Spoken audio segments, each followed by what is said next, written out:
Olá, bom dia. Hoje é domingo, dia do Senhor, e a gente tem essa oportunidade de nos reunirmos em torno da palavra de Deus para o nosso crescimento, desenvolvimento. E a gente vai ter uma experiência, né? Nós estamos juntos, mãos dadas, abraçados em um templo, mas podemos nos reunir em volta da palavra de Deus, que traz o significado da nossa comunidade. Onde você estiver, que você aproveite esse tempo que nós teremos para podermos orar, podermos refletir e crescer na nossa vida espiritual. Que Deus nos abençoe nesse momento e que tenhamos paz nesses dias de tribulação, que o Senhor Jesus tenha misericórdia de nós e nos envolva com os braços maravilhosos de misericórdia que tem e nos dê direcionamento. Nós iniciaremos lendo um salmo. Nós não vamos lê-lo até o fim, mas até uma parte que nos é interessante nesse momento. É o salmo de número 139. Salmo muito conhecido, um salmo que mostra que Deus nos conhece, Ele sabe muito bem quem nós somos. E esse salmo diz o seguinte: Senhor, Tu me sondas e me conheces. Sabes quando me assento e quando me levanto. De longe penetras os meus pensamentos. Esquadrinhas o meu andar e o meu deitar. E conheces todos os meus caminhos. Ainda a palavra não me chegou à língua, e Tu, Senhor, já conheces toda. Tu me cercas por trás e por diante, e sobre mim pões a mão. Tal conhecimento é maravilhoso demais para mim, e sobremodo elevado, não posso atingir. Para onde fugirei do Teu Espírito? Para onde me fugirei da Tua face? Se subo aos céus, lá estás. Se faço a minha casa no mais profundo abismo, lá estás também. Se tomo as asas da alvorada e me detenho nos confins dos mares, ainda lá me haverá de guiar a Tua mão e a Tua destra me susterá. Se eu digo, as trevas com efeito me encobrirão, e a luz ao redor de mim se fará noite. Até as próprias trevas não te serão escuras, e as trevas e a luz são a mesma coisa. Pois Tu formaste o meu interior, Tu me teceste no seio de minha mãe. Graças te dou, visto que por modo assombrosamente maravilhoso me formaste. As Tuas obras são admiráveis e a minha alma o sabe muito bem. Os meus ossos não te foram encobertos, quando no oculto fui formado e entretecido como nas profundezas da terra. Os Teus olhos me viram a substância ainda informe, e no Teu livro foram escritos todos os meus dias, cada um deles escrito e determinado, quando nenhum deles havia ainda. Que preciosos para mim, ó Deus, são os Teus pensamentos, e como é grande a soma deles. Se os contasse, excedem os grãos de areia. Contaria, sem jamais chegar ao fim. Amém. Esse é o Deus que nos conhece. Aqui nós encontramos sobre a onisciência de Deus. Deus sabe todas as coisas. Aqui nós encontramos a onipresença de Deus. Deus está em todos os lugares. E aqui também nós encontramos a onipotência de Deus. Deus é poderoso acima de tudo.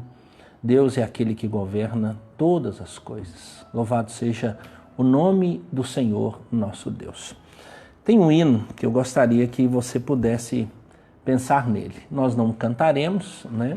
Mas que você pudesse ouvir o que ele traz de reflexão justamente após a leitura desse salmo. E esse hino que eu gostaria que você ouvisse é o hino de número 67 do Inário Presbiteriano. O título dele é Coração Quebrantado. E vai ser a nossa oração, né, diante de Deus, que diz o seguinte: Sonda-me, ó Deus, pois vês meu coração. Prova-me, ó Pai, te peço em oração. De todo o mal, liberta-me, Senhor, até da transgressão que oculta for. Vem-me lavar dos vis pecados meus, conforme prometeste, meu bom Deus. Faze-me arder e consumir de amor, pois quero te magnificar, Senhor. Todo o meu ser não considero meu, quero gastá-lo no serviço teu. Minhas paixões tu podes dominar, pois tu, Senhor, vieste em mim morar. Lá do alto céu o avivamento vem, e que comece em mim, seguindo além. O teu poder, as bênçãos, teu favor, concede aos que são teus, ó Pai de amor. Esse hino nos ajuda a confessar os nossos erros, ajuda-nos a pedir a Deus que guie a nossa vida e ajuda-nos a pedir a Deus que traga um avivamento, uma grande transformação e que comece em mim, como disse o hino, seguindo a lei. Feche teus olhos, vamos orar e depois nós vamos para a nossa reflexão nesta manhã. Pai bendito, sonda o nosso coração. Veja o que há nele, ó Deus. O Senhor sabe, ó Deus, e conhece muito bem a nossa vida. Nós, ó Deus, não temos como ocultar, ó Deus, nada do Senhor. Por isso, ó Deus, queremos ser sinceros. Ajuda-nos nisso.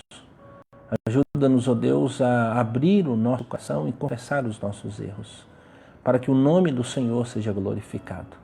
Pois agora somos teu povo, somos teus filhos, somos servos do Senhor para a proclamação da tua luz neste mundo. E ajuda-nos, ó Deus, a limpar a nós, para que tenhamos uma caminhada que agrada e que, ó Deus, proclama o nome do Senhor. Ó Pai, receba o nosso louvor, ó Deus, nessa manhã, nessa reunião, ó Deus, diferente das que comumente fazemos, mas o fazemos, ó Deus, diante da tua presença, pois sabemos que o Senhor está aqui conosco, tanto a mim aqui no meu lar, com a minha família, quanto também, ó Deus, aos outros que estarão, ó Deus, assistindo neste momento e participando. Que a graça, a paz e o favor do Senhor seja conosco. Ilumina-nos, ó Deus, nesse momento de reflexão. Em nome de Jesus, nós oramos. Amém, Senhor. Amém. Hoje eu quero trazer uma palavra que ela é de consolo, de conforto, mas também ela é de confronto e também um estímulo para que você possa fazer o bem, assim como receber o bem de Deus, né? Deus tem cuidado de você e você vai ter oportunidade também de cuidar de outras pessoas. Então o texto que nós vamos meditar hoje, né, um estudo, uma caminhada aqui, está na segunda carta de Paulo aos Coríntios, capítulo 1, versos 3 e 4. Segunda carta de Paulo aos Coríntios, capítulo 1, versos 3 e 4. Eu vou encontrar aqui a minha Bíblia, e se você tiver aí a sua Bíblia ao lado, você possa pegar para que a gente possa fazer um estudo baseado nesse texto do apóstolo Paulo. Então o texto é a segunda carta de Paulo aos Coríntios, capítulo 1, verso 3 e 4. Diz assim: Bendito seja o Deus e Pai de nosso Senhor Jesus Cristo, o Pai de misericórdias e Deus de toda consolação.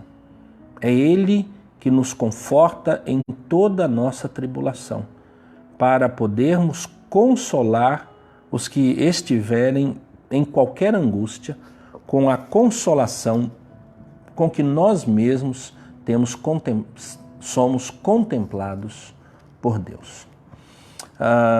Alguém disse sobre essa realidade da nossa fé e das nossas provações, que o momento em que estamos, né, passando pelas provações é o modo em que podemos exatamente mostrar a verdadeira fé que nós temos.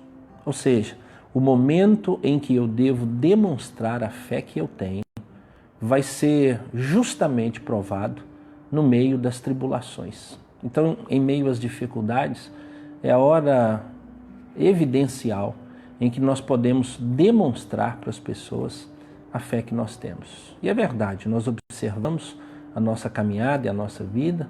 Nos tempos bons, nos tempos de bonança, a nossa fé parece estar lá em cima, alta, extremamente confiantes em Deus. Mas quando nós entramos em tribulações, caímos em provações, chegamos em momentos de dificuldades, em que somos tentados, aí verdadeiramente nós mostramos a fé que nós temos.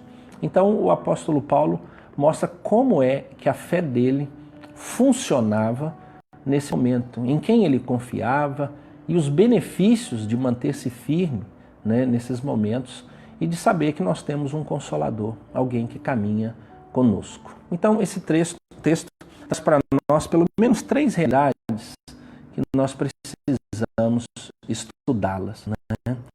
A primeira realidade está aqui no verso de número 3, onde existe uma ocupação ou uma atitude que ela é confortante, ela conforta o nosso coração, e o apóstolo Paulo utilizou disso em grande convicção e que a gente pudesse dar uma olhadinha. Olha o que o apóstolo Paulo diz. Ele diz: bendito seja Deus.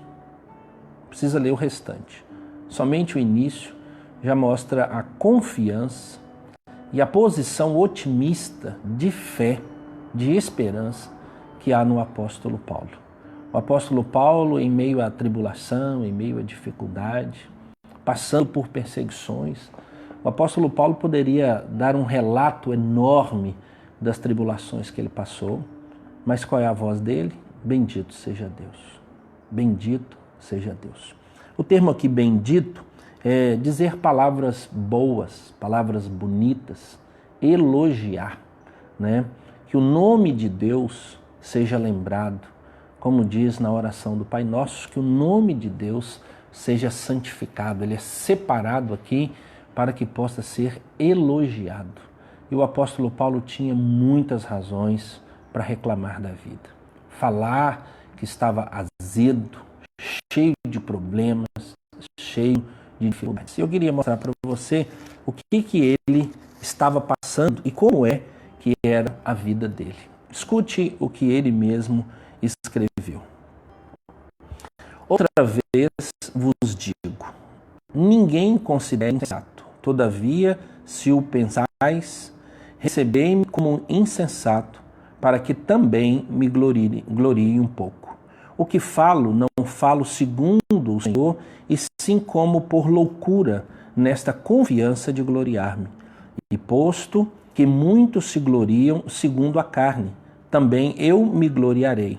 Porque sendo vós sensatos, de boa mente, tolerais os insensatos? Tolerais quem vos escravize, quem vos devore, quem vos detenha, quem se exalte, quem vos esbofeteie no rosto? Ingloriamente o confesso, como se fôramos fracos, mas naquilo que qualquer tem ousadia, com insensatez o afirmo, também eu o tenho. São hebreus? Também eu sou. São israelitas? Também eu sou. São da descendência de Abraão? Também eu sou. São ministros de Cristo? Falo como fora de mim, eu ainda mais. Em trabalhos, muito mais em prisões, em açoites, sem medida, em perigos de morte, muitas vezes. 5 vezes recebi dos judeus uma quarentena de açoites, menos 1. Fui 3 vezes fustigado com varas, 1 vez apedrejado, em naufrágio 3 vezes, 1 noite e 1 dia passei na voragem do mar, em jornadas muitas vezes, em perigos de rios, em perigos de salteadores, em perigos entre patrícios, em perigo entre os gentios, em perigo na cidade, em perigos no deserto, em perigos no mar, em perigos entre falsos irmãos, em trabalho e fadigas, em vigílias muitas vezes, em fome e sede, em jejuns muitas vezes, em frio e nudez. Além das coisas exteriores, há o que pesa sobre mim diariamente, a preocupação com todas as igrejas. Quem enfraquece, que também eu não enfraqueça? Quem se escandaliza, que eu não me inflame? Se tenho de gloriar-me, gloriar-me-ei no que diz respeito à minha fraqueza. O Deus e Pai do Senhor Jesus Cristo, que é eternamente bendito, sabe que não minto. Em Damasco, o governador preposto do rei Aretas, montou guarda na cidade dos Damascenos para me prender, mas num grande cesto me desceram por uma janela da muralha abaixo, e assim me livrei das suas mãos. Ou seja, o apóstolo Paulo fez uma lista aqui para falar dos motivos que ele tinha para gloriar-se diante de pessoas soberbas que estavam se gloriando de outras coisas. Mas o apóstolo Paulo, ele toma essa iniciativa para mostrar que ele era tão ou mais importante do que esses que estavam inventando histórias sobre ele, fazendo com que o nome dele pudesse ser difamado. Mas o apóstolo Paulo aqui, ele apresenta suas dores, seus sofrimentos, mas no final ele diz, mas eu me gloriarei no Senhor Jesus. Por causa dele eu fiz tudo isso. O apóstolo Paulo, ele fala, eu trago no corpo as marcas de Cristo. Ou seja, eu tenho cicatrizes por causa da dor e do sofrimento que foi infligido por causa do amor a Cristo. Mas ele não murmurou, ele não reclamou, ele não disse para Deus por que essas coisas estão acontecendo. Muito pelo contrário, ele entendia perfeitamente que isso fazia parte da sua caminhada, ao ponto de Deus colocar nele um espinho na carne para que ele naturalmente não se ensoberbecesse por causa da visão que ele teve. Ele disse que foi ao terceiro céu. Ou seja, todos os que estavam ali estavam dizendo que as revelações, as coisas chegaram até eles, por isso eles eram importantes. E o apóstolo Paulo, para finalizar essas coisas, ele disse, olha, eu sou mais importante do que vocês, por causa daquilo que vocês estão dizendo. Eu queria mostrar mais uma aventura e uma experiência que eu tive com Deus. Agora não negativa, mas agora com teor positivo. Se vocês dizem que Deus trouxe a palavra a vocês, eu queria dizer que eu fui até o terceiro céu. Eu fui até o céu onde Deus está. Eu vi coisas que não se podem mencionar. Eu fui proibido de mencionar essas coisas. Mas para que eu não me ensoberbecesse, Deus colocou em mim um espinho na carne. Por isso ele disse, se eu tenho que me gloriar, eu me gloriarei em Cristo. Se eu tenho que me gloriar, eu me gloriarei na mensagem da cruz. Ou seja, o apóstolo Paulo via todo o sofrimento diante dele como uma oportunidade de louvar e glorificar a Deus. Na fraqueza dele, ele honrava a Deus. Na fraqueza dele, ele buscava a Deus. Por isso o apóstolo Paulo não tem aqui nem um mínimo de questionamento nem de dúvida de quem é merecedor de toda honra e de toda glória. Isso mostra que a alma dele não é escrava da dor e do momento. Isso mostra que a alma dele estava em conexão plena com aquele que coordena todas as coisas. O apóstolo Paulo não era um murmurador. Ele não estava na linha de Satanás para reclamar das coisas que Deus deu a ele. Muito pelo contrário. O apóstolo Paulo descansava em Deus. O apóstolo Paulo falou que ele era feliz e contente em todas as circunstâncias. Ele aprendeu a ser rico, aprendeu a ser pobre. O apóstolo Paulo falou que a coisa mais importante na vida dele era a presença de Deus, o Deus Todo-Poderoso, por meio de Cristo Jesus, o nosso Salvador. Por isso ele começa esse trecho falando sobre isso. Bendito seja Deus, porque ele sabe quem é Deus. E ele apresenta aqui duas qualidades de Deus que devem nortear a nossa caminhada para a gente poder lembrar.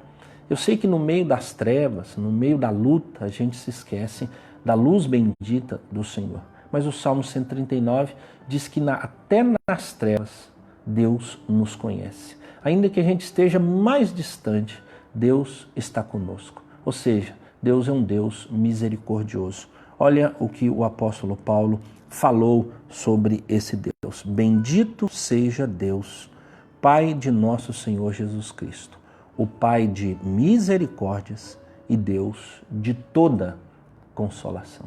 Ou seja, Deus está presente na nossa vida e na nossa caminhada. Por isso ele é merecedor de toda honra e de toda glória. Então lembre-se disso. O seu coração precisa estar aberto para aprender em meio à caminhada, independente da circunstância. Louve a Deus. Louve a Deus. glorifique a Deus. E o apóstolo Paulo falou isso aos crentes na igreja de Tessalônica. Em todas as coisas, deem graças a Deus, pois essa é a vontade do Pai por meio de Cristo Jesus. Em todos os lugares, em todas as circunstâncias. Então é melhor louvar e glorificar a Deus do que reclamar. Reclamar é lançar para fora o azedume e dizer para Deus, eu faria melhor do que o Senhor. Segundo, o texto não fala só quanto ao coração grato, coração agradecido, e nem tampouco sobre esse azedume do coração. Então fala que nós devemos glorificar a Deus. Mas o texto fala dessa autoridade que Deus tem, porque Ele é um Deus de misericórdia e de toda consolação. Ou seja, Ele é merecedor disso. Isso é uma dívida que nós temos para com Deus. Deus exige isso. É um direito dele nós reconhecermos. Quando ofendemos a Deus e dizemos que Deus nos esqueceu ou nos abandonou, ou Ele não tem cuidado direito de nós, nós estamos blasfemando contra Deus. Lembre-se, Deus é um Deus de misericórdia, ou seja, Ele não nos dá aquilo que nós merecemos. Por isso, quero trazer à memória aquilo que pode dar esperança. Segundo, é o Deus de consolo, ou seja, é o Deus que nos apoia, é o Deus que está conosco. Deus ser misericordioso é uma coisa, Deus interferir na história é outra. Ou seja, Ele tem compaixão de nós, mas Ele é o Deus que visita-nos, é o que nos toma e nos ergue, Ele nos acolhe nos braços. Então Ele é merecedor de toda honra e de toda glória. É algo marcante, lembre-se disso. É confortador poder louvar e glorificar a Deus. Porque quando nós louvamos e glorificamos a Deus, nós transformamos o ambiente interno e proporcionamos um ambiente melhor. Como é ruim andar com pessoas que murmuram. Como é ruim ouvir pessoas falando no nosso ouvido todo dia, reclamando de todas as coisas. Isso cria um outro ambiente, um ambiente muito ácido, muito ruim. E a gente começa a fugir das pessoas que vivem assim. A gente nem suporta a nós mesmos. E é melhor não andar com pessoas azedas assim. Elas são muito pessimistas. E os pessimistas destroem toda esperança. Seja otimista e veja que Deus está no controle de todas as coisas. Porque se Ele permitiu nos passarmos por tribulações, Ele garantiu em dois atributos maravilhosos dele. Ele é um Deus de misericórdia e Ele é um Deus de consolo. Ou seja, a coisa poderia ser pior. Então as tribulações vêm sob medida da misericórdia de Deus. As tribulações vêm com o acompanhamento de Deus. Eis que estou convosco todos os dias até o fim. Nunca se ouviu de um Deus assim, que trabalha para aquele que nele confia. Que maravilha, que bênção. Lembre isso, isso traz um conforto ao nosso coração, mas ao mesmo tempo um confronto. Se você nesses dias só tem coisas a reclamar, você está caminhando no caminho errado. Em tudo, dai graças. Em tudo, dai graças. Segunda realidade do texto fala sobre o consolo de Deus. Como é que Deus nos consola, né? Ele fala assim, o apóstolo Paulo. E Ele que nos conforta em toda a nossa tribulação para podermos consolar os que estiverem em qualquer angústia. Então, a frase é essa. É Ele que nos conforta em toda a nossa tribulação. E aqui é o Deus que nós falamos, que é merecedor de toda honra e de toda glória. Como é que Deus faz isso? Estamos falando sobre esses aspectos de como Deus nos consola e como Deus nos conforta. Primeiro, ele fala dessa realidade de Deus pessoalmente nos confortar. É um conforto que vem de Deus, um consolo que vem de Deus. A palavra consolo que aparece aqui é um agir de Deus de forma compassiva para conosco. Ou seja, Ele vê a nossa dor, Ele vê o que nós estamos sentindo e como nós estamos. Ele vê o momento em que nós estamos passando. Aqui o apóstolo Paulo está falando de tribulação. Então, o consolo para a tribulação. O que era a tribulação? Eram as perseguições que os crentes no Senhor Jesus estavam sofrendo naqueles dias. Mas o consolo de Deus pode ser aplicado também não somente à perseguição, mas a qualquer outro tipo de sofrimento. Então, ele é o Deus de toda consolação para qualquer tipo de dor ou sofrimento. Então, nós temos diversas promessas e Cristo se apresenta como luz para quem não sabe como se direcionar. Ele se apresenta como pão, como para aquele que não tem do que se alimentar. Ele se apresenta como príncipe da paz para trazer tranquilidade ao nosso coração. E se nós olharmos, nós temos quase 300 atributos que podem ser dados ao nosso Deus, e Cristo Jesus faz parte desses atributos. É o Deus de consolo, é o Deus de paz, é o Deus presente, é o Deus que se manifesta, é o Deus que cura. Então nós encontramos todos esses atributos. Então, ainda que os crentes ali estivessem sendo consolados nesse momento de dor e perseguição, que é algo extremamente doloroso, duas coisas eles sentiam. Primeiro, medo. Então, todo aquele que estava sendo perseguido poderia ter em si um nível de medo. E o medo nos faz esquecer das promessas de Deus, que é um perigo. Segundo, eles experimentaram mortes. Muitas famílias tiveram seus entes queridos retirados. E foi de forma dolorosa. Muitos crentes foram cerrados ao meio. Muitos crentes foram crucificados. Muitos crentes foram lançados em bacias, em panelas cheias de óleo quente. Muitos foram queimados vivos, pendurados em estacas. Então, existem diversos níveis de sofrimento que esses irmãos passaram. Nós olhamos no nosso dia. Então, essas duas realidades podem estar conosco. O medo e a dor. O medo de não saber o futuro, a situação, até mesmo passarmos pela morte devido ao medo. Existia também a realidade de que Deus é um Deus de consolo. Então, o medo, ele estava presente e o sofrimento estava presente. Mas aqueles crentes estavam sendo consolados. O apóstolo Paulo fala sobre isso. O apóstolo Paulo chegou um momento de dizer das suas tribulações, tanto externas quanto internas. Chegou um momento que eles falaram, nós perdemos a esperança da vida. Ou seja, ele olhava para os seus companheiros e disse, nós vamos morrer. Está chegando a hora. Então Deus nos consola pessoalmente. Existe sempre um toque de Deus, sempre a presença de Deus, sempre um afago de Deus. Existe o consolo pessoal de Deus por meio das suas promessas, mas existe também o consolo pessoal de Deus como uma esperança viva, o toque de Deus. Às vezes, uma noite sem dormir, e Deus vai lá e traz uma calma ao nosso coração. Às vezes, uma palavra que nós precisávamos ouvir, e Deus traz com muito poder sobre a nossa vida. Então, Deus é assim, Ele é presente. Eu já falei sobre isso. Ele é um Deus invisível, mas não é um Deus ausente. É um Deus presente. Ele caminha conosco. Veja que Pedro falou sobre esse Deus invisível, mas Deus presente. Olha como Pedro fala sobre Deus. Bendito o Deus e Pai de nosso Senhor Jesus Cristo. Aqui está na primeira carta de Pedro, capítulo 1, verso de número 3 em diante.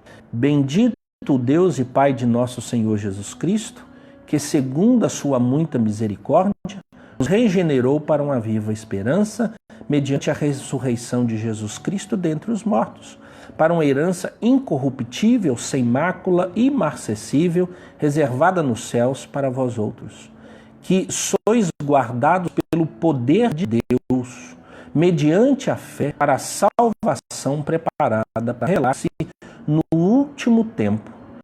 Nisto exultais, embora no presente por breve tempo, se necessário, sejais contristados por várias provações, para que, uma vez confirmado o valor da vossa fé, muito mais preciosa do que ouro perecível, mesmo apurado por fogo, redunde em louvor, glória e honra na revelação de Jesus Cristo. Agora sim, a quem, não havendo visto, há mais, no qual, não vendo agora, mas crendo, exultais com alegria indizível e cheia de glória, e obtendo o fim da vossa fé, a salvação da vossa alma. Então, o consolo pessoal de Deus traz isso. Num certo sentido, nossa alma é salva das aflições, dos sequestros, das tribulações. Eis que estou convosco, o Deus invisível, mas não o Deus ausente. Paulo também pode ter falado desses consolos, e que a gente poderia pensar nele, sobre a eficácia do consolo de Deus. Deus tem a palavra certa. E quando nós olhamos para as Escrituras, que é a palavra do Senhor, nós encontramos isso. A lei do Senhor traz essas realidades para nós. Então, efetivamente, Deus, por meio da sua palavra, pode ser o consolo para os nossos dias. Para você ver que o Salmo 19 diz sobre essa realidade. Ou seja, Deus tem um consolo para nós. É a palavra dele. E o Salmo 19, do verso 7 até o verso de número 10. Diz assim: a lei do Senhor é perfeita e restaura a alma. Ou seja, é suficiente a palavra de Deus. É por ela que nós guiamos. O testemunho do Senhor é fiel e dá sabedoria aos simples. Os preceitos do Senhor são retos e alegram o coração. Os mandamentos do Senhor é puro e ilumina os olhos. O temor do Senhor é límpido e permanece para sempre. Os juízos do Senhor são verdadeiros e todos igualmente justos. E aí ele encerra falando do paladar, do gosto maravilhoso da lei do Senhor. São mais desejáveis do que o ouro, mais do que muito ouro depurado, e são mais doces do que o mel e o destilar dos favos. Ou seja, Deus traz consolo por meio da palavra dele. Deus é o nosso consolo e a palavra dele é que resolve essas coisas. E nós somos guiados assim. Nós ouvimos a voz daquele que é o nosso pastor, Senhor da minha vida. O salmista, no Salmo 119, verso 50, se não me engano, diz: é isso que me consola na angústia. É isso que me vivifica nas tribulações. Salmo 119, verso número 50. Vou confirmar aqui, depois você pode confirmar junto com Salmo de número 119, verso 50. O que me consola na minha angústia é isto, que a tua palavra me vivifica. Amém. Efetivamente Deus nos consola. Mas existe um outro aspecto. Habitualmente Deus nos consola. Ou seja, se Ele é o Deus de toda consolação, é um hábito dele. Então, isso faz parte da característica de Deus. Deus todos os dias nos consola. Deus todo dia tem uma palavra. Por isso, lá em Lamentações diz: as misericórdias do Senhor são a causa de não sermos consumidos e a sua fidelidade se renova a cada manhã. Ou seja, o choro pode durar uma noite, mas a alegria vem pela manhã. Jamais te deixarei, nunca te desampararei. Ou seja, isso faz parte do desejo de Deus, Ele nos consolar habitualmente, todos os dias, pela manhã, tarde e noite. Todos os dias Deus traz um consolo. E Deus declarou esse consolo tão presente, tão efetivo na nossa vida, que Ele enviou o Espírito dele. Sabe qual o nome que é dado ao Espírito do Senhor? Ele é chamado de Paráclitos. Paráclitos é aquele que se coloca ao lado, é como se fosse um advogado, é como se fosse um ajudador. E a gente traduz da língua grega para o Consolador. O Consolador. Em Romanos diz que Deus nos consola por meio do seu Espírito. Olha o que ele diz em Romanos, capítulo de número 8. Romanos, capítulo de número 8. Ele está falando sobre o Deus que faz todas as coisas cooperarem para o bem daqueles que amam a Ele. E aqui nesse capítulo, do verso 26 em diante, mostra o papel do Espírito nos consolando. Diz assim: também o Espírito, semelhantemente, nos assiste, ou seja, o nosso advogado, alguém que está ao nosso lado, em nossa fraqueza, porque não sabemos orar como convém. Mas o mesmo Espírito intercede por nós sobremaneira com gemidos inexprimíveis. E aquele que sonda os corações sabe qual é a mente do Espírito, porque segundo a vontade de Deus é que ele intercede pelos santos. Sabemos que todas as coisas cooperam para o bem daqueles que amam a Deus, daqueles que são chamados segundo o seu propósito. Glória a Deus por isso. Então nós temos um Deus de consolo pessoal, de consolo efetivo por meio da sua palavra, de consolo habitual. Ele colocou o Espírito dele para habitar em nós. Isso alegra o nosso coração. Mas preste atenção. Nós temos um outro tipo de consolo, que é o consolo eterno. Ou seja, não é só para o passado, não é só para o presente e nem tão simplesmente para o futuro, mas é para a eternidade. Eternidade. Ele deixou um consolo eterno. Olha o que ele fala em João para nós. Ele diz assim: ainda que venham tribulações, dificuldades, é agora. O futuro eu tenho controle. Sobre a eternidade, eu gostaria de mostrar para você como eu penso. Jesus conversando com os discípulos, dizendo que iria embora, que enviaria o Consolador, eles conversam assim. E o Senhor Jesus dá a ele: não se turbe o vosso coração. Vocês creem em Deus? Creiam também em mim. Na casa de meu pai há muitas moradas. Se assim não fora, eu vou-lhe teria dito, pois vou preparar-vos lugar. E quando eu for e vos preparar lugar, voltarei e vos receberei para mim mesmo, para que onde eu estou, estejais vós também. E vós sabeis o caminho para onde eu vou. Cristo Jesus estava indo para o céu. E ele disse que no céu nós experimentaríamos a presença dele. Ou seja, Cristo Jesus é o nosso consolo hoje. Cristo Jesus é o nosso consolo no futuro. Cristo Jesus é o nosso consolo na vida.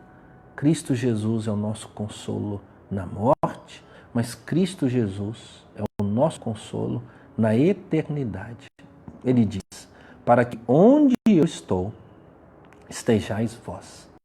E ele fala na oração sacerdotal que a alegria dele é ter os que seguem a ele, os discípulos dele, junto dele. Onde eu estiver, Pai, que estejam os que você me deu. E Deus faz isso o tempo todo, o consolo dele sobre nossas vidas. Então, a morte, ela não nos traz repugnância ou medo mais, porque a morte para nós é um passaporte para o céu. A morte para nós é o ensino de que o mal reinou nesse mundo, mas que Cristo Jesus venceu a morte. E a morte não tem poder sobre nós. Nós não tememos.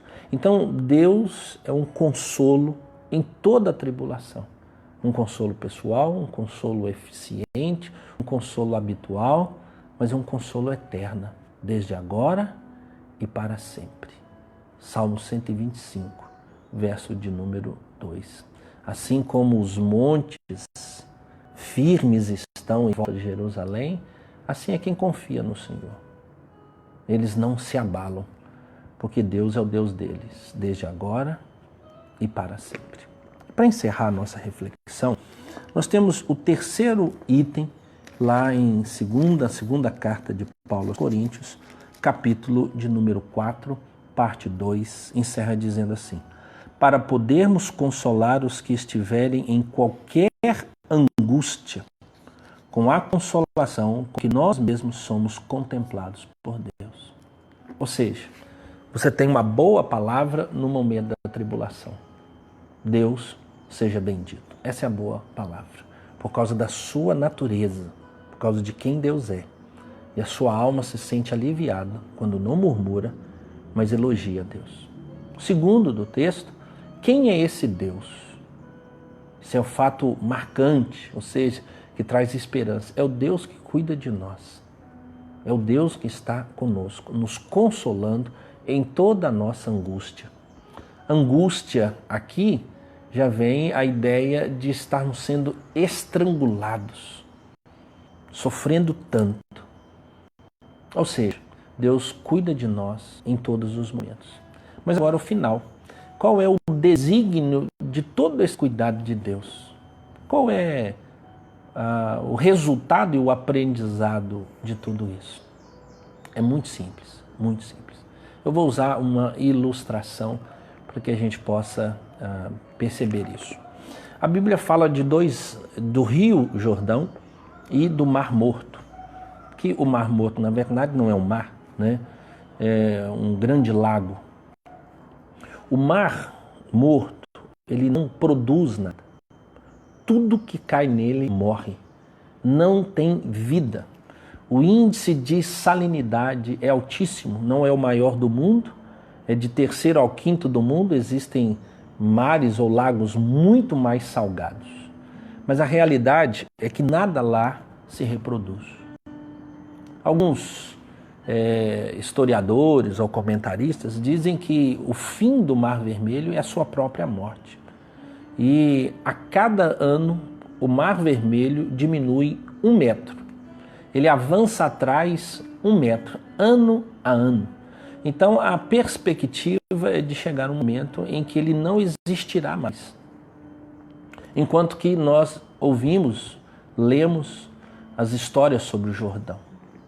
O Jordão é um rio extremamente produtivo. Ele irriga as suas margens. Quando ele sai do leito, ele vai além e ele produz vida. E as histórias que estão marcadas, né, pelo Rio Jordão, de grandes benefícios àquele povo, o povo de Israel. E aí então existe uma ilustração. Por que é que o Rio Jordão permanece tão vigorante? É porque ele sabe receber e dar. Ele sabe contribuir. Ele sabe dispersar todos os benefícios. E ele sabe que é útil àquela população. E ele se dá. Mas existe um acontecimento. O Rio Jordão deságua no Mar Morto. Ainda que o Rio Jordão queira contribuir com o Mar Morto, ele não produz nada. Nada, nada. Porque o Mar Morto não contribui com ninguém. Não contribui para que haja vida. Nele não há vida. Talvez num momento de comparação, nós pudéssemos entender isso. Nós queremos ser Mar Morto ou Rio Jordão? O Mar Morto recebe bênçãos, bênçãos, bênçãos, mas não dá nada. O Jordão recebe bênçãos, bênçãos, chuvas e chuvas e chuvas, além das fontes que para ele jorram, e ele dá de tudo que tem. Ele produz nas áreas que pode navegar, nos plantios, na vida, na água para benefício de famílias, de cidades, tudo isso. Então, você precisa aprender. E Paulo está falando sobre isso. Será que tudo que Deus tem feito para você, por você e com você, não produz um efeito para ajudar outras pessoas? De abençoar a outras pessoas? E aí, então, nós deveríamos pensar nisso. A mesma consolação com que Deus nos consola, nós devemos consolar a outros. Vamos a um exercício aqui. Nesses dias, né, que você está preocupado com a sua vida, com a sua família, como é que você tem ajudado a outras pessoas? Ou será que você não tem ajudado a ninguém? Esses dias eu tenho percebido que algumas famílias já estão apresentando as suas necessidades decorrentes a esse tempo de isolamento e o coronavírus. Mas sabemos que a necessidade das pessoas, e muitas pessoas têm necessidades, não é de agora, é de muito tempo. Mas eu não tenho dúvida nenhuma que você tem pedido a Deus para dar o consolo. Você está pedindo a Deus para que te dê estabilidade de fé. Você está pedindo a Deus que te dê estabilidade financeira. Você está pedindo a Deus que te dê estabilidade emocional. E você está pedindo a Deus que te dê estabilidade de saúde. Tudo isso você tem pedido a Deus. Você tem pedido recursos, otimismo, coragem. Você tem pedido sustento financeiro, sustento material. Todas essas coisas. E Deus tem provisionado. Deus é um Deus de misericórdia. Mas agora preste atenção. Existe um verso em Provérbios que diz assim: quem dá ao pobre, quem dá ao necessidade, empresta a Deus. E o apóstolo Paulo diz que quem semeia pouco, pouco colherá. Quem semeia nada, nada colherá. Pois é Deus quem dá semente ao semeador, para que nunca lhe falte o sustento ou sementes para semear. Ou seja, Deus é aquele que dá, mas com o objetivo de que você possa ser como o Jordão, ofertar a outros. Então vamos pensar aqui. Como é que nós poderíamos, nesse momento, abençoar a outras pessoas, porque declaramos que Deus está cuidando de nós? E aquela pessoa que não tem condição financeira e que ele não tem recurso e talvez já esteja passando necessidades em casa. E aquelas pessoas que o recurso era parco, pequeno e agora necessita de uma ajuda. Aquelas pessoas que têm recebido informações da grave situação. Você precisa pensar nisso. Como é que você efetivamente vai abençoar pessoas? Assim como Deus fez. Por exemplo, presencialmente. Eu sei que pessoalmente você tem condição de ajudar outras pessoas. Talvez você não vá lá. Mas existem muitas pessoas que estão aí trabalhando presencialmente. Elas estão contribuindo. E você pode pensar nisso. Como pessoalmente eu afetarei, transformarei a vida de causa de uma família, de uma pessoa e trazer a eles uma bonança e uma tranquilidade. Talvez você pudesse ajudar financeiramente, talvez você pudesse mobilizar outras pessoas, talvez você pudesse dar uma ideia. Tudo isso pode ajudar a outra pessoa. Como efetivamente você fará isso? Saindo do mundo das ideias. É ir verdadeiramente e arrumar um meio de fazer isso. Porque boas ideias não têm fundamento nenhum se elas não viram práticas. Como é que você poderia, não só você, eu também, eu passo a me preocupar com isso. Como é que você habitualmente poderia fazer isso? É simples, né? Essas ajudas, ou a contribuição, ou o consolo a outra pessoa, você precisa exercitar isso, porque o nosso coração é muito egoísta. Algumas poucas pessoas têm uma habilidade de misericórdia. Isso pode tornar você uma pessoa extremamente misericordiosa, como nós encontramos lá no Sermão do Monte. Bem-aventurados os misericordiosos, porque receberão ou alcançarão misericórdia. Então, torne isso um hábito. Por exemplo, nós tivemos agora, bem recente, a questão da calamidade das enchentes. E muitas pessoas se preocuparam, oraram e tal, mas não contribuiu com um saco de açúcar, um pacote de arroz, uma caixa de leite. A sua preocupação não vale nada, não tem valor nenhum diante de Deus.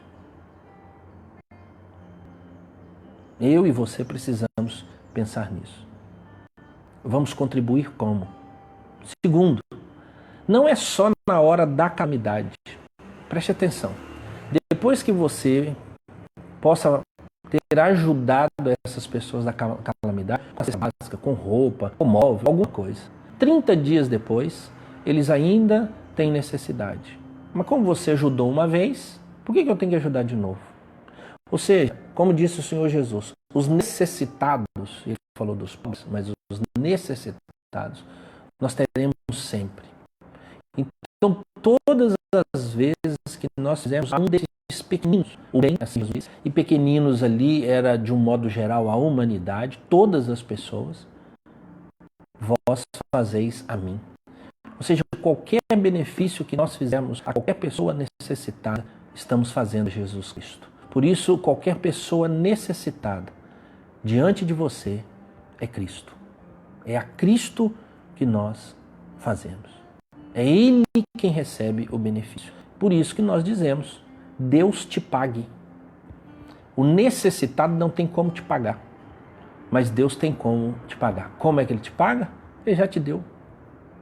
Você tem uma dívida para com Deus. Ele já te pagou. Ele já te deu. Então, nós precisamos habitualmente fazer isso. Sermos misericordiosos e sermos consoladores. Consoladores. Uma palavra, um encontro, uma reunião, dinheiro, um conselho, um abraço. Você é muito criativo, você pode desenvolver isso. Não é sazonal. Sazonal é um dia sim, outro não, um ano, mas habitual seriam todos os dias. Todos os dias. Todos os dias. Isso é um benefício para a eternidade. Essa é a confirmação da nossa salvação. E não tenha dúvida nenhuma que quando nós ajudamos a quem tem necessidade, a nossa alma se enobrece. A gente se sente mais feliz. A gente se sente mais útil. A gente tem que aproveitar essas oportunidades. Não desperdice a calamidade. Não desperdice as tribulações. Não desperdice esse tempo de angústia. Pegue tudo isso e faça desse momento uma ponte para ligar o seu ego ao necessidade, ao necessitado. E a única ponte que pode fazer isso é a ponte da humildade. A ponte da humildade diz que Deus é maior do que nós. A ponte da humildade diz que, assim como Deus me abençoa, eu também posso abençoar a outros. Que essa seja a realidade da nossa vida. Esse momento de você mostrar o tamanho da sua fé. Pois é no momento da angústia, da tribulação, da calamidade, que nós verdadeiramente demonstramos a nossa fé. O tamanho da nossa fé. Mostre-se firme, mostre-se feliz e ajude a outros.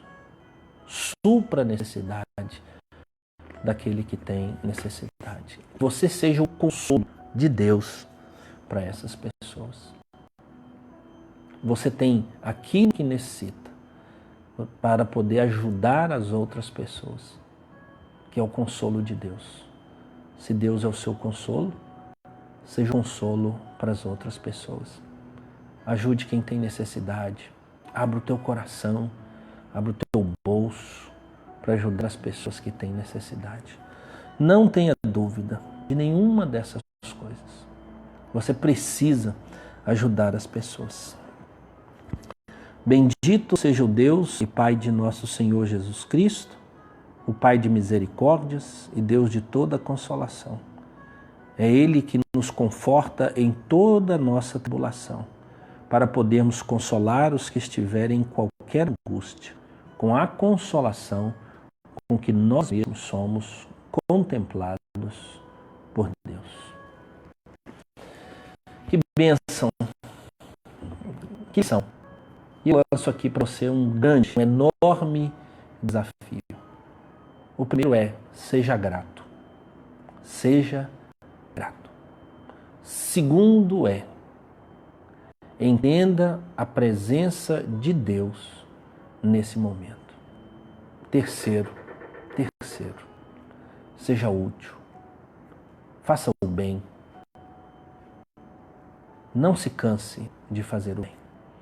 Então você pode agradecer a Deus. Você pode compreender o momento e a cuidado de Deus. E você pode ser útil, sendo consolo na vida de outros.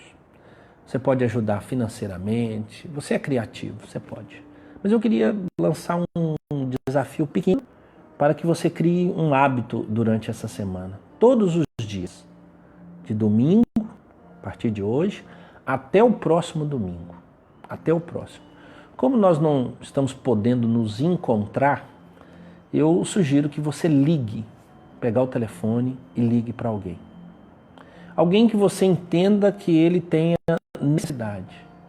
E pergunte: você tem alguma necessidade pessoal? Alguma necessidade física? Você tem alguma necessidade financeira? Lembre-se bem, financeira, que eu poderia te ajudar. Como é que você pode ajudar? E você então vai ter essa oportunidade.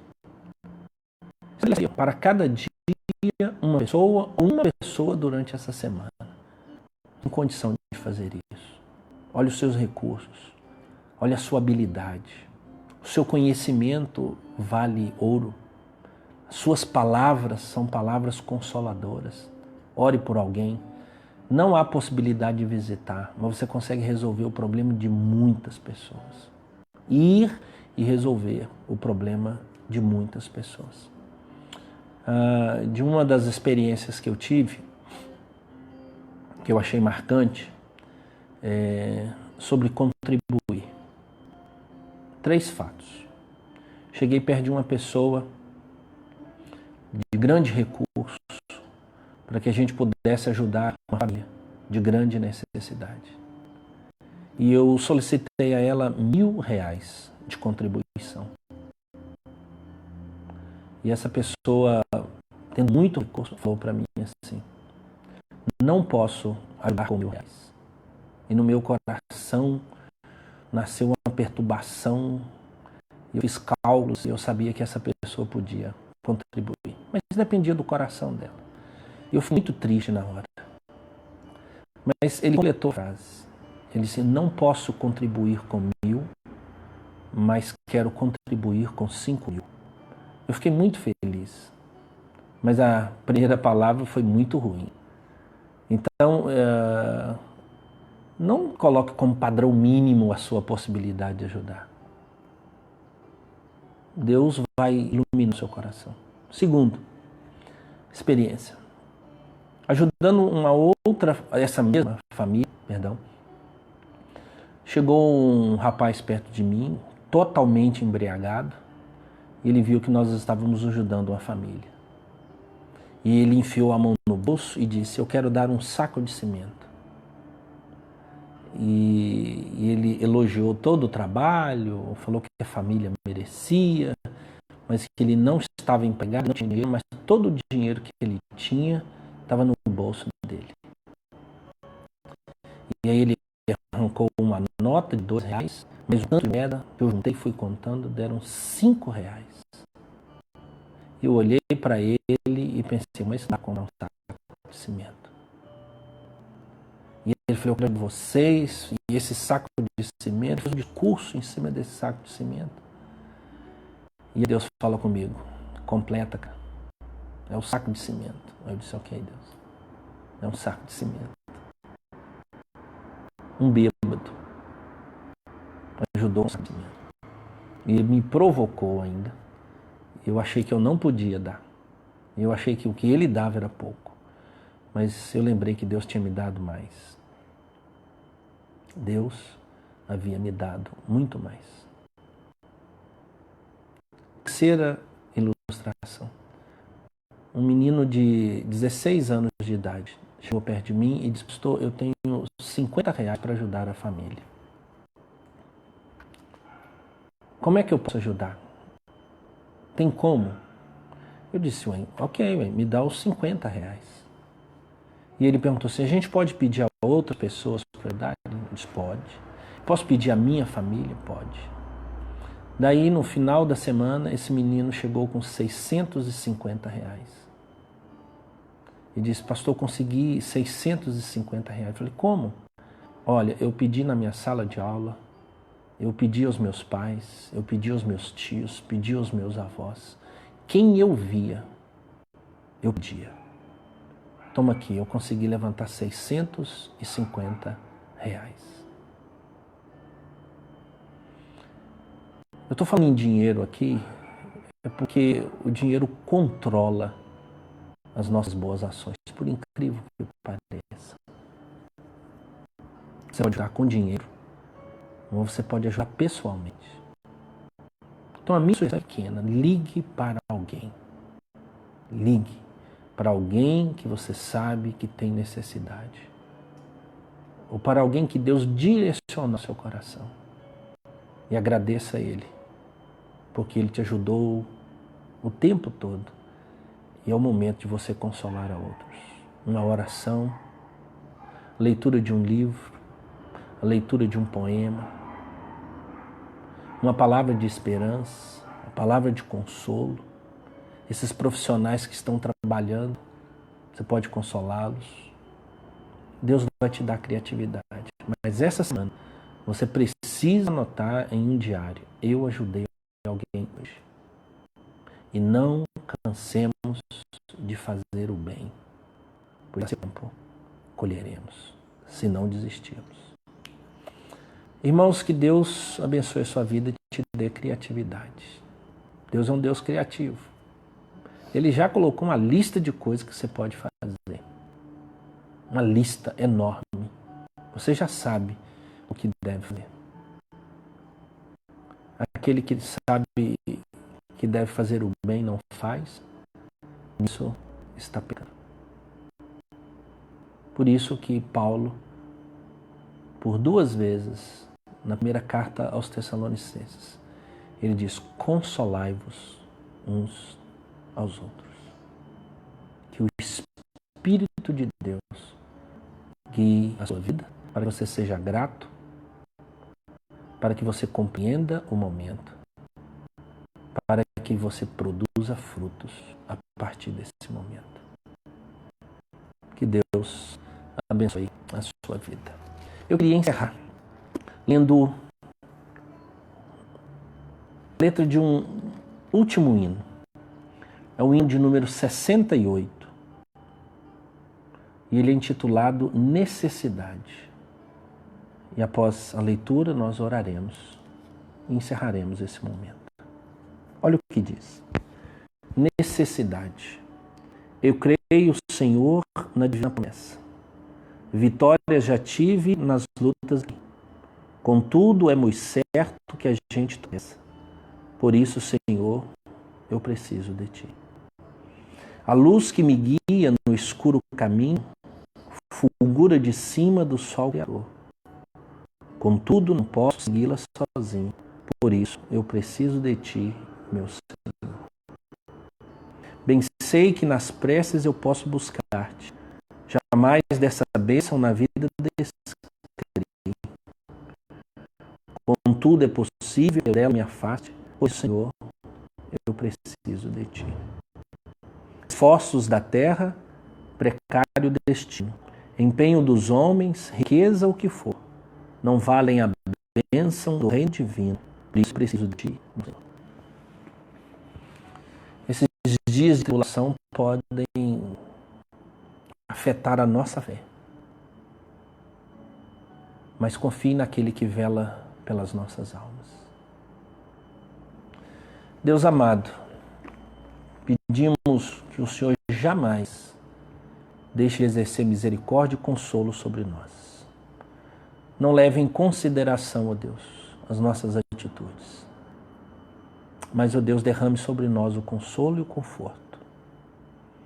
Ó Deus, ajuda-nos a ler o momento em que estamos vivendo, a não perdermos os ensinamentos desses dias. E, ó Pai, molda o nosso coração, para que possamos, ó Deus, aproveitar tudo isso e transformar o nosso caráter e sermos pessoas boas, de coração bom, ao ponto, ó Deus, de consolarmos a outros e beneficiarmos aos outros com o consolo que o Senhor trouxe a nós. Ilumina, ó Deus, o nosso entendimento. Que tenhamos fé, ó Deus, para fazer o bem. Coloca-nos, ó Deus, diante da visão do Senhor, para a honra e glória do Teu santo nome. Eu oro, ó Deus, pela vida de cada um que está nos acompanhando e de toda a igreja do Senhor espalhada pela face do mundo.